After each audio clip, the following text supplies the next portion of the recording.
If you are new to 3D printer and want to load your first ever filament, then let me show you how you can load filament in Bambu Lab P2S. For that, you need to, load your roll in the loader, and this particular variant is non-AMS. And actually I have got two rolls. One is inside this dryer, so I'm gonna use this one. So what you need to do is you need to simply pull this filament inside, and then you need to keep on pushing it until you see the filament reach till extruder, and you will realize when you will see there is too much of resistance to push the filament inside.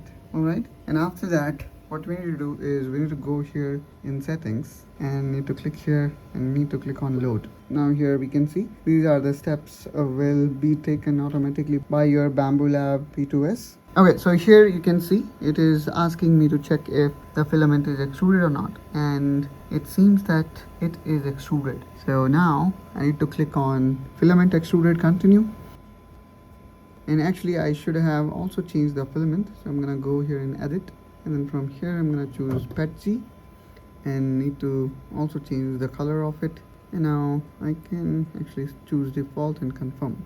So now here we can see I have changed the filament as well as the correct material is selected. Now you can see how the filament is being extruded from extruder.